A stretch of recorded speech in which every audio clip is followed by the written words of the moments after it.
À terme, notre objectif est d'offrir la possibilité aux 2 roues motorisés de stationner en sous-sol partout dans Paris, soit dans plus de 140 parkings, en bénéficiant des tarifs et des propositions liées au pass de RM. C'est un exemple d'accompagnement au changement que nous n'avons et qui n'avait jamais été réalisé jusqu'alors. Alors, bien sûr, j'entends que vous nous dites que ce tarif est trop cher. D'ailleurs, dans les bancs de l'opposition, on dit qu'il faut diviser par 2, par 3, par 4, peut-être même, d'ailleurs, par 10. En fait, vous clarifiez le débat. Ce que vous voulez, c'est que nous continuions avec la gratuité du stationnement des 2 roues motorisées.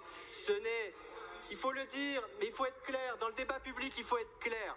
Vous ne souhaitez pas aller vers la fin de la gratuité du stationnement des 2 roues motorisées. C'est une position qui s'entend, mais qui doit s'assumer. Ce n'est pas la nôtre. Ce n'est pas la politique que nous sommes en train de mener parce que non, nous ne souhaitons plus subventionner par les finances publiques le stationnement des scooters et des motos thermiques. Ce que je rappelle, encore une fois, nous ne le faisons pas pour les automobilistes. C'est aussi une question d'égalité et d'équité. Les 2 roues, je le rappelle d'ailleurs, motorisées, comme les voitures basse émission, sont et seront éligibles au stationnement gratuit en surface.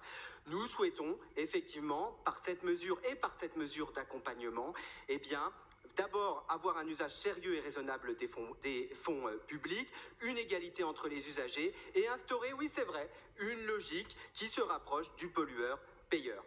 J'assume enfin pleinement que la puissance publique, ici la ville, organise le marché pour répondre à ces objectifs de politique publique qui sont aussi des objectifs d'ailleurs de santé publique.